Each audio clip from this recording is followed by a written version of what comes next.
let's talk Milo Yiannopoulos here for a second. I don't want this to become a political channel, so I won't comment too much on political stuff and current events, but there will be some. I'm trying to keep it to a minimum though, because that's not really what I want this channel to be, but I thought this one would be interesting.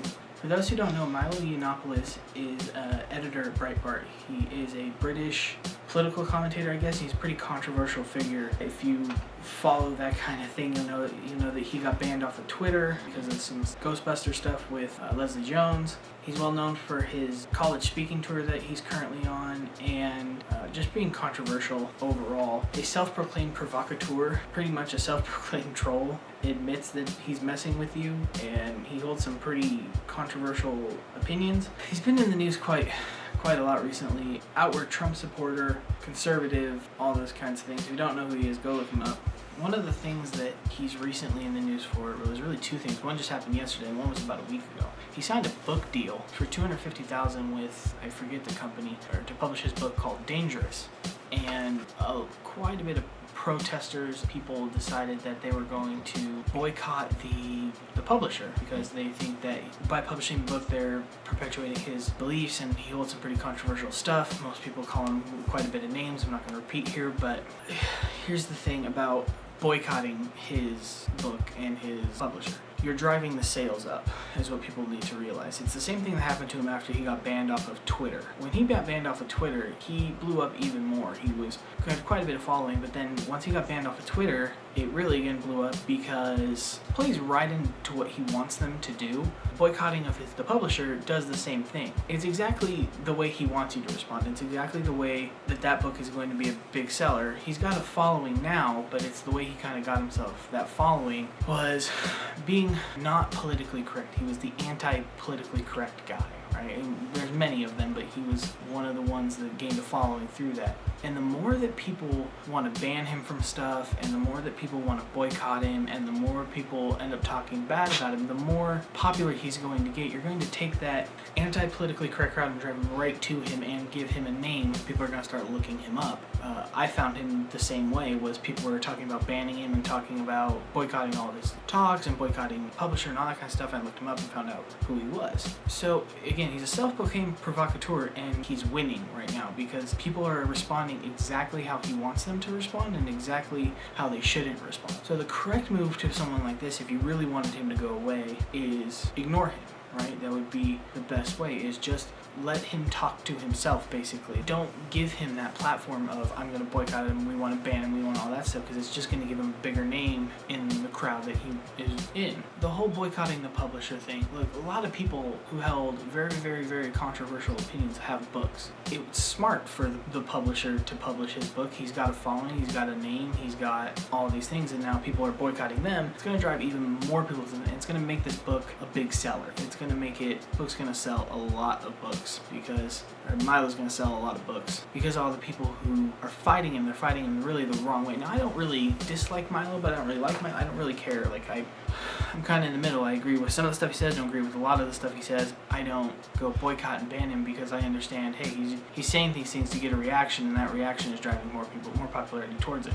Again, the best way to combat somebody like a Milo, or even Trump kind of did these same things, was saying things some people thought, but what it did was it ended up making them the non-politically correct person. There's a big following there for anti-PC people because they're tired of it. So if you don't give them the platform, the second thing that happened to Milo, his UC Davis speech was canceled due to protesters and fights and all that kind of stuff, causing too much trouble, they said. I mean, they had to cancel it because it was too dangerous for the campus. When you ban a guy like Milo, when you protest his stuff, hey, we're going to boycott him, you make him a martyr. You make him the guy that's fighting back. What really should be pissing some people off is he's winning. He's beating you guys. Whoever dislikes him with such a rage that they boycott and ban and all that kind of stuff, he's winning these arguments.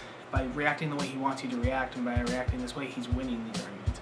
So the canceling of the UC Davis thing, this gets really close, the UC Davis speech, this gets really close to a free speech problem because UC Davis is the University of California at Davis, so it is a government funded. It's a state school. It's a government entity. So it has to allow you your free speech rights. Constitutionally, it cannot take those away from you. So by banning Milo and canceling the speech, you're getting really close to a constitutional problem here. Real rights issue. Now, he holds some pretty extreme opinions. Now, people are allowed to hold those opinions, and people are allowed to express those opinions. That's what people forget. And by banning his speeches and doing all these things, is canceling his speeches and all that stuff, you're just making him more popular. You're just driving more people to him. He's just going to get more attention, more popular, more all this stuff. Really giving you the opposite reaction or the opposite goal of what you're looking for. You're trying to stop him, but really it's driving people to him. It's making him even more popular. And so the UC Davis thing, this has happened a couple times to him. It happened in Chicago, I forget the school. He got a bunch of press from that. And then the Leslie Jones thing, he got a bunch of press from. Twitter banning, the boycotting his other speeches, his tours, all this. He's getting a lot of press from it. He's getting it because of protesters and people are trying to fight back, but he's getting you to give the reaction he wants, and that's where he's gaining followers, is because now it's not about the opinions he holds, or it's not about stances he holds on issues. It now becomes about he's the anti-politically correct, he's an anti-feminist, all those kinds of things. So feminists are tweeting out against him, trying to get him boycott and ban, all that kind of stuff. And so the anti-feminists, the people who are tired of feminism, the people who are tired of political correctness, all those that there's a very, very, very big group of that. You're driving him right towards him, and now he becomes the spokesperson. He becomes kind of the head of that,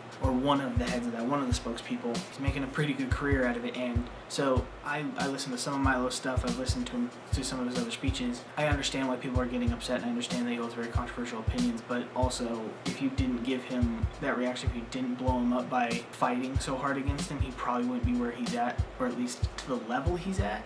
So I think it's best to, if you're opposing him, is to really just start ignoring him. Let them have their speeches. It's going to be full anyway. He's got enough pull. It's going to be full. So let them have their speeches. Let them talk. Let them do all that kind of stuff. Let them, let him have his campus things, all those kinds of things. I know the keep your hate speech out of this campus lady blew up, and that made that talk even more popular. So it's like, by opposing him the way you're doing it with such rage, you're actually making them more popular. So I would say just ignore him. Don't buy his book. Don't go to his speeches. But just don't give him that platform of, we're going to give him the reaction he wants.